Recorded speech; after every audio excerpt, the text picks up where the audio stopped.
Hey guys, it's been a while. Been a while since we've done a video, been a while since we've done a deck tech, so that's what we're going to be doing today. Semi-recently, I guess not that recently, our most recent video was us doing a gameplay series showing off some of the new Final Fantasy commanders, and none of you watched it, but I really liked my deck from that video, so I ended up building it in paper for my personal collection, and it's finally here, it's finally done. I finally got to test it out a little bit, so I figured I'd go ahead and do a little deck tech, show off some of the cool tech. So this commander is Yola Rhul, which is for 4, a blue, and a blue. It's a 3/5 cat druid. I don't know why it's a cat. It's got ears, I guess. But at the beginning of your end step, you exile a target creature you control, then return to the battlefield under its owner's control. Then if it's the first end step this turn, there's an additional end step after this one. So the main thing we're doing with this deck is blinking. It's essentially a blink deck, reusing enter the battlefield effects and stuff, because we're going to get to flicker something on our end step, and then we get to do it again because we get the additional end step. But that also means we get to get extra utility out of cards that say at the beginning of your end step do a thing. So we're going to go ahead and go over a handful of categories in this deck. If you want to see the full deck list, you can find that in the description of this video, but we'll be going over a big chunk of it today. So let's go ahead and start with some of the end step stuff, right? Because a lot of this stuff is going to be blink shenanigans. If you've seen a blink deck, you've probably seen a lot of these cards, but maybe some of this end step stuff, maybe you haven't seen that before. So let's go ahead and start with that. This one you probably have seen though. This is Conjurer's Closet, which is a 5-mana artifact that says at the beginning of your end step, you may exile target creature you control, then return that card to the battlefield under your control. This is just kind of great in blink decks in general, but in this deck, it's extra absurd because it's at an end step, so we get to do it again with Yola. It's just kind of spicy. I like it a lot. And then we have Agent of Treachery. This is actually one of our win cons in the deck. It's a 7-mana 2/3 human rogue that when it enters, we gain control of a target permanent, and then at the beginning of our end step, if we control 3 or more permanents we don't own, we draw 3 cards. So we have, as you'll see, Yola, and then we have some other ways to blink. So this actually, at our end step, drawing 3 cards because we own multiple things from our opponents. It's not that unrealistic, and if that gets to happen multiple times, we'll get to draw an absurd amount of cards, but really just being able to blink it, steal scary things from our opponent, or steal some of their most important pieces, that's going to be one of the main ways that we can win the game. This is a cool one. This is Chimmel the Inner Sun. 6-mana legendary artifact that says our spells can't be countered, and then at the beginning of our end step, we discover 5, which is like Cascade. We go cards from the top until we hit a non-land that is 5 or less, and then we can either choose to cast it, or we can put it into our hand. So a lot of our stuff is just value-y enter the battlefield stuff, so we don't mind if it comes into play. But if it's something more situational, like a counter spell or something, we can just put it into our hand and save it for later. So getting to do that multiple times on our end step, pretty cool. Then we got Palantir of Orthanc, which is a 3-mana legendary artifact that says at the beginning of our end step, we put an influence counter on it, and then we scry 2. Then target opponent may have us draw a card. If that player doesn't, we mill X cards where X is the number of influence counters on it, and that player loses life equal to the total mana value of those cards. So as you will see, there are some hefty bodies in this deck, and some higher mana value stuff. So that actually is going to show a decent amount of damage theoretically that we're throwing at our opponents.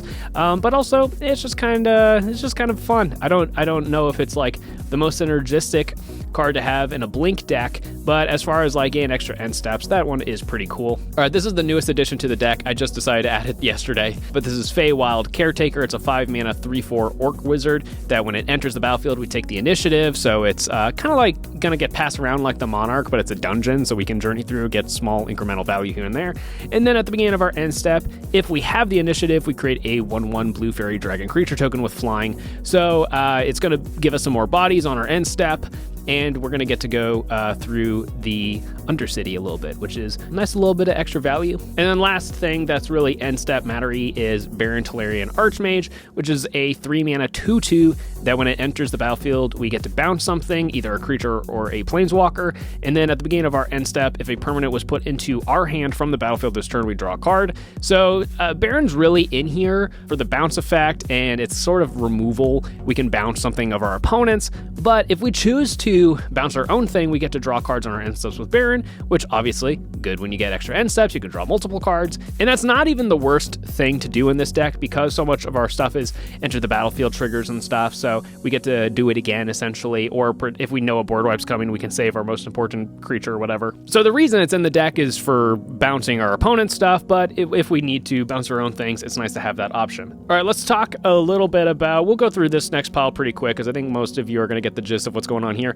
These are creatures that when they enter, they draw some number of cards. So we have Watcher for Tomorrow, which hideaways, and then when it leaves the battlefield, we put the exiled card into our hand. If we're blinking that or whatever, we'll be able to get that card, and I think the digging 4 cards deep is debatably better than just straight up drawing a card. And then you have Overlord of the Flood Pits, which is a big creature that draws 2, discards a card when it enters, and then it has impending, so we can get it out earlier if we just need to start getting some card advantage. We have Ethereal Investigator, which when it enters, we investigate for each opponent we have, and then when we draw a second card each turn, which is pretty easy to do, we get to make Spirit tokens, so it's adding more power to the board, very important in a dirtily deck. We have Skyscanner, which is just a 1/1 that loots. We have Muldrifter, evokes or just comes in normally, draws 2 cards. We have Seagate Oracle, we pick a card from the top 2. We have Serum Visions, which is draw a card, then scry 2. And then we have Circuit Mender, which enters, we gain 2 life. When it leaves, we draw a card. So it doesn't draw right away, but it will probably draw if we flicker it or something. We have Cloudkin Seer, which is another flyer that draws a card. This one's a little awkward, but I kind of like it. It's Sicarian Infiltrator, which is the 3-mana 1/2 that when it enters, we draw a card, and it has Flash, which is also nice. But it has Squad, which means we can pay 2 any number of times as we cast it, and then when it enters, we copy it for that many times. So the Squad doesn't necessarily work with the flickering or anything like that, but getting the extra bodies, if we have any of our like double trigger stuff on the battlefield, that's even more value. But then like the original body, you know, we can still flicker or bounce back to our hand. Ether Channeler, usually going to draw a card, but it can also bounce something or make a 1/1. So that's pretty typical stuff that you would see in a Blink deck. Blink stuff that is kind of ramp. This is not all of our ramp in the deck, but this is the main ramp that is super obvious with our main game plan. We have Cloud of Fairies, 2-mana 1/1 with cycling and flying, and then when it enters the battlefield, we untap up to 2 lands. If we have any of our shenanigans that double ETBs, if we blink it with Y'shtola, anything like that, this is insane ramp because we're going to be able to untap a ton of mana, which means we can play out all of our cool creatures and stuff on our turn, and then when we go to our opponent's turn, we can leave up mana for interaction. Solemn Simulacrum, you know it, you love it. 2/2 artifact creature that finds a basic and then draws a card when it dies. I've also been completely red-pilled on Scampering Surveyor. 4-mana 2/2 artifact creature. When it enters, we either get a basic or we get a cave. Now, it doesn't draw a card when it dies like Solemn, but it is just another 4-mana artifact creature that gets us a basic.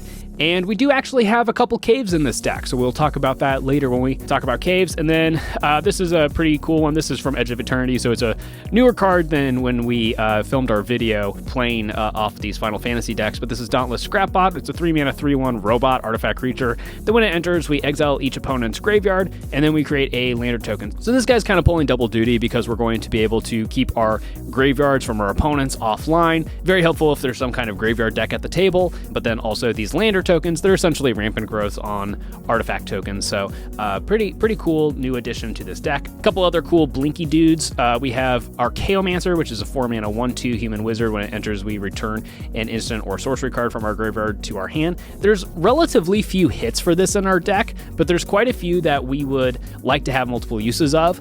We do have a handful of counter spells. It's just nice to have the extras. We do have a couple of board wipes. It's nice to be able to rebuild, get those back. So that's a good one. And then we also have Diluvian Primordial, which I don't know why this card doesn't get more play. I think this card is freaking awesome in Commander. It's a 7-mana 5/5 avatar with flying. When it enters, for each opponent, we may cast up to 1 target instant or sorcery card from that player's graveyard without paying its mana cost. And then if a card cast this way would be put into a graveyard this turn, we exile it instead.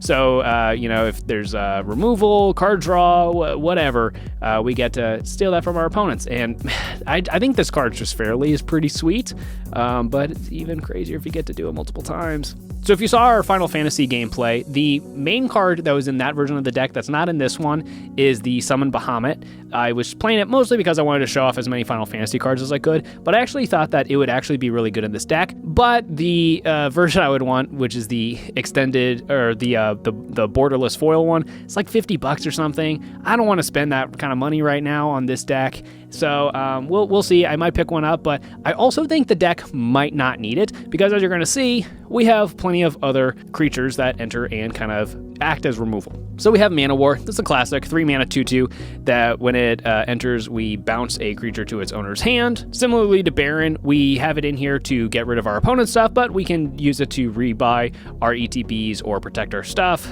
We have Meringue River Regent, which is a 6/7 flyer. Also just good to have decent bodies in this deck. It's kind of dirtily. It's good to have some big creatures. But when it enters, we return up to 2 other target non-land permanents to their owner's hand. Again, that could be our stuff, that could be our opponent's stuff. And then it also has the Omen, so we can cast it as an instant to draw 3 cards and discard a card.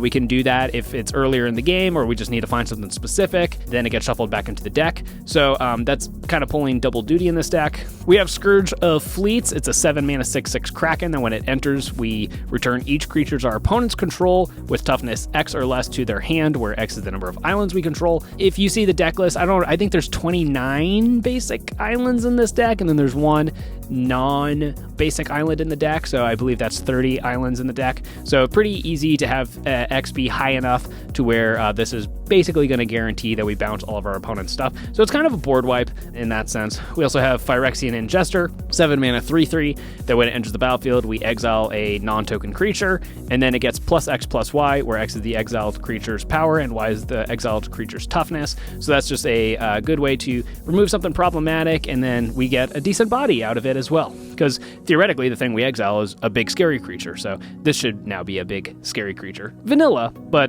blinkable and scary. Another Final Fantasy card, this is Jill, Shiva's Dominant, 3-mana 2/2. When it enters, we bounce something, a non-land permanent, and then we can also flip it over. I actually don't remember what it does on the backside, but for 5 mana at sorcery speed, we can flip it. It's a saga. Target creature can't be blocked this turn, or is the first 2 chapters, and then last chapter is we tap all lands our opponents control, and then we flip it back to the front, which is actually pretty cool. I forgot that what it did on the back, but again, mostly in here for the bouncy stuff. And then we have Meteor Golem, kind of a classic 7-mana 3/3 artifact that when it enters, we destroy a non-land permanent that one of our opponents controls. We also have Venser Shaper Savant, which is a 4-mana 2/2 with flash that when it enters, we either bounce something or can put a spell that's on the stack back into its owner's hand. So it's not like a hard counter spell or anything, but it is a way to, like, if there's like a board wipe coming or something really, really scary game ending, we might be able to buy ourselves another turn. And then it kind of gets away around the awkwardness of, well, what if we have one of our trigger doublers or Y'shtola?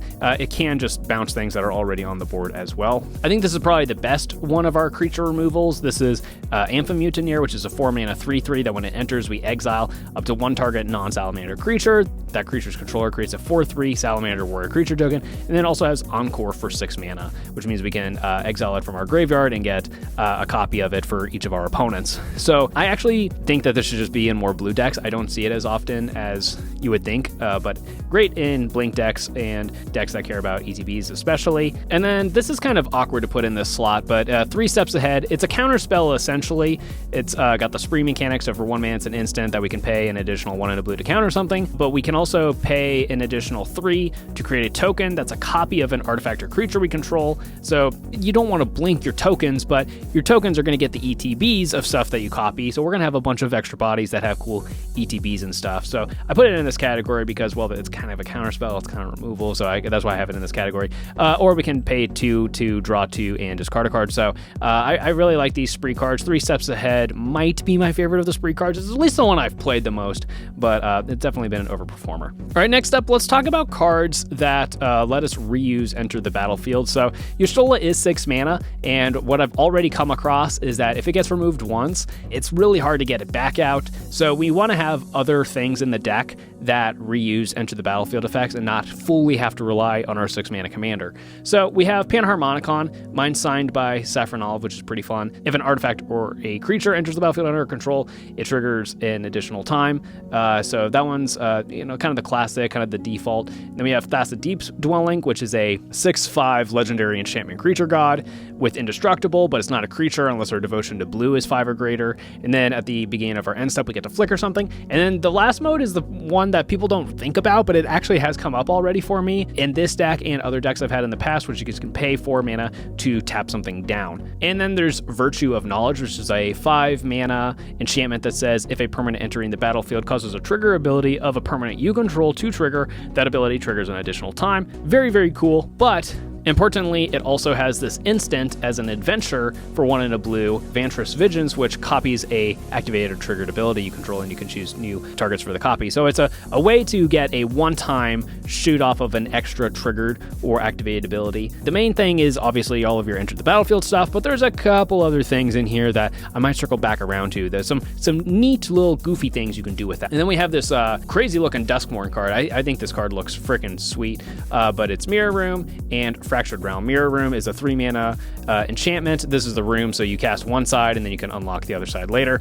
But Mirror Room is a 3 mana enchantment that says when you unlock this door, you create a token that's a copy of a target creature you control, except it's a reflection in addition to its other creature types. So again, tokens in this deck, or like making token copies, is a little awkward, but you do get the additional enter the battlefield stuff from the token copy, so it's still kind of nice. And then Fractured Realm is basically a Panharmonicon. If a triggered ability of a permanent you control triggers, it triggers an additional time, so it's pretty sweet. And then this is the newest one. This is Starfield Vocalist from Edge of Eternity's 4 mana 3/4 that kind of has the same text, except it also has Warp for 1 and a blue. So we can just get like if we know we're going to have one crazy turn, we can get a 2 mana discount and just get it for the turn and can cast it again later from exile. And then blue also, not as much as white, but blue does have some of these instants that can flicker things, and I only have 2 of them in this deck. There's an argument that maybe some of the other ones should be in here, but the 2 I have in here I think are the best ones. So Ghostly Flicker is a 3 mana instant that exiles 2 target artifact creatures and or lands we control, then return those cards to the battlefield under our control.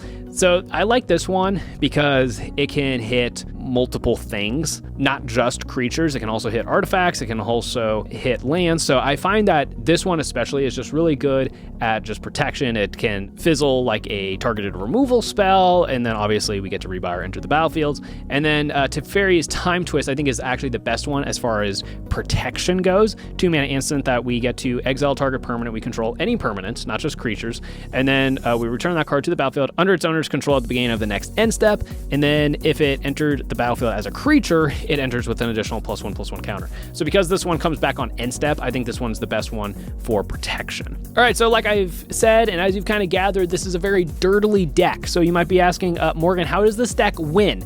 Well, honestly, we probably just outvalue our opponents. We're probably just going to have enough creatures, enough card advantage, enough protection, some counter spells, whatever, that we probably can just grind them out the good old-fashioned way. But we do have a couple combos in this deck to kind of increase our odds here. So I want to go over all 4 of these cards separately because they all kind of work even if their combo piece isn't with it. So first we have Peregrine Drake, which is a 5 mana 2/3 Drake that when it enters, we untap up to 5 lands. So if you get like an extra enter trigger from one of these doohickeys, or you get to blink it with Yola, then it's kind of ramp. It's free if you don't have the ramp, I guess, unless you're using mana rocks to pay for it, which we do have a couple of in this deck. But if you pair it with something like a Deadeye Navigator, which is 6 mana 5/5 with Soul Bond, so we can pair this creature with another unpaired creature. When either enter the battlefield, they remain paired for as long as you control both of them.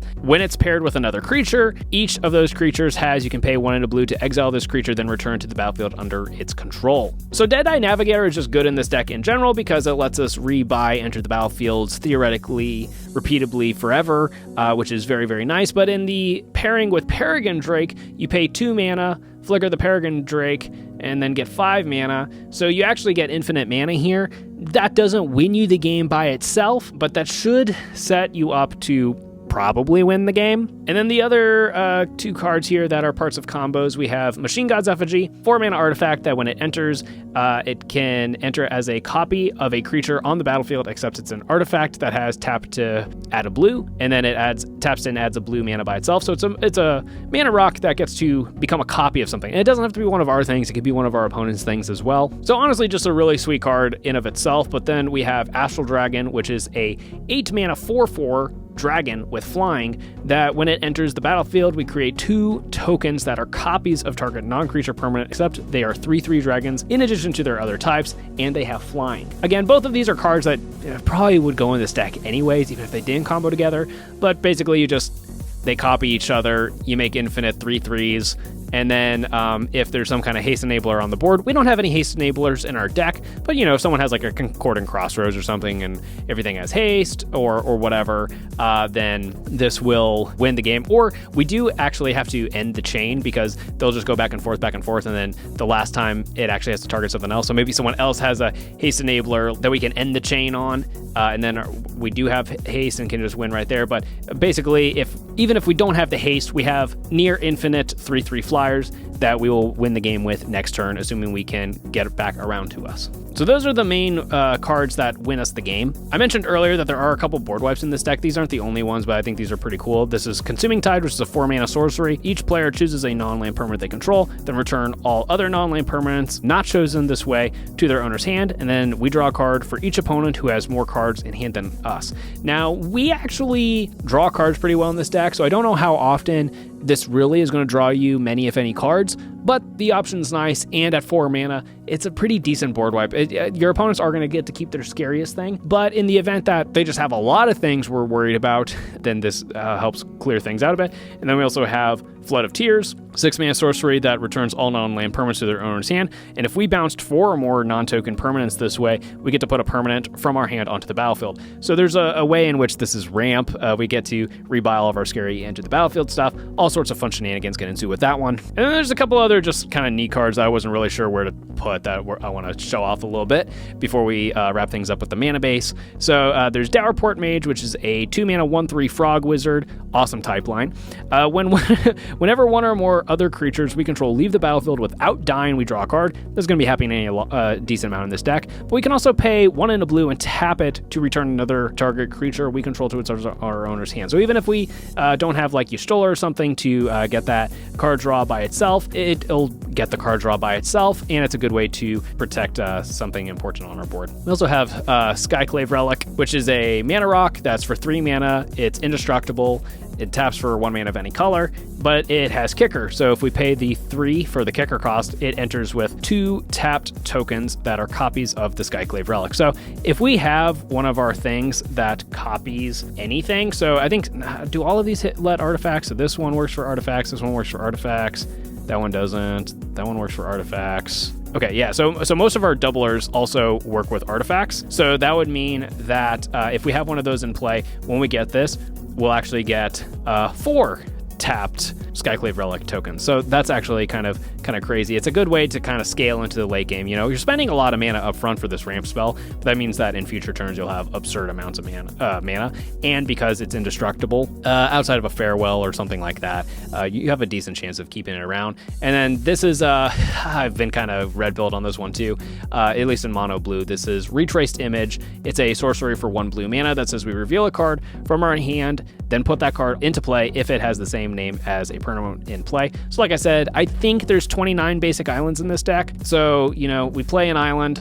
and then you pay 1 and you get to put another island into play. That seems really good. It's 1 mana land ramp in blue. So I think that card should be in more mono blue decks at least. All right, let's wrap things up with a couple lands. So again, most of the lands in this deck are going to be basic islands because we have a couple things that care about islands, but we have a couple cool lands. So first off, we have Urza's Cave, which is Urza's Cave. That's actually the type line that taps for colorless, or we can pay 3, tap it, sacrifice it to find any land in our deck to put onto the battlefield tapped, then shuffle. It is a cave, which means we can find it off of our Scampering Surveyor, which is kind of nice. And then, as you will see, there's a couple other decent lands that we would maybe want to find. The other cave in our deck is Sunken Palace, which again is a cave. It enters tapped as a blue, and then we could pay 1 and a blue and tap it to exile 7 cards from our graveyard and add a blue. And then when we spend this mana to cast a spell or activate an ability, we copy that spell or ability and can choose new targets for a copy. It's not that hard to get all those cards into your graveyard. If you're just churning through your deck and you don't have no maximum hand size, we do have Thought Vessel, we do have Reliquary Tower in our deck, but if we don't have no maximum hand size, our graveyard's going to get pretty full, or if it's just like post board wipe or something like that. So that's not hard to activate, and then getting to double something is kind of crazy. So I actually really like this in blue decks, especially if it's easy to find with either, something like Urza's Cave, which can find any land, or you have the Scampering Surveyor, which can find caves. And then, like I said, Reliquary Tower, no maximum hand size, pretty simple. Mystic Sanctuary, it's an island, so it's fetchable. We have a couple cards in our deck that care about that. But if it enters untapped, which it does if we have 3 or more other islands, we get to return an instant or a sorcery card from our graveyard to the top of our library. So if we need our board wipe, a counterspell, whatever, pretty good utility there. Scavenger Grounds is a desert that taps for colorless, or we can pay 2, tap it, sacrifice the desert to exile all cards from all graveyards. We have a couple things that kind of care about our graveyard in this deck, but for the most part, we don't. So having some more graveyard hate is just good and responsible in case you're against the graveyard decks. Is again also helpful with like the Dauntless Scrapbot, but yeah, just keep the graveyard decks in check. Myriad Landscape enters tapped, taps for a colorless. We can pay 2, tap it, sacrifice to define 2 basics that share a type to put onto the battlefield. So 2 mana, tap it, define, so essentially 3, define 2 basic islands. It's okay, it's pretty slow, but I told you this would come back. This is kind of cool. You can copy it with the Vantress Visions, the instant part of the Virtue of Knowledge. So you pay 2, tap it, sacrifice it, trigger on the stack, pay 2 more, and then you get 4 basic islands. Now we cookin', dog. And then the last card I want to show off is War Room. Kind of overhyped at this point. I think it's kind of been power crept, but the ability to just have pay 3 mana, tap it, lose a life, draw a card. You don't want to do that. We shouldn't have to do that, but there are situations where having the option is nice, and we had a few flex slots for extra neat utility lands and stuff in the deck, so I figured it was one of the easier options to add that, we don't have to worry too much about synergies. All right, and that is my Y'shtola Rhul deck. Again, if you want to check out our Final Fantasy gameplay, we did that on Magic Online, which was new for us. Not a lot of people watched it. Not sure if it was just people had forgotten about Geek and Seek. Not sure if it's people didn't want to watch Magic Online.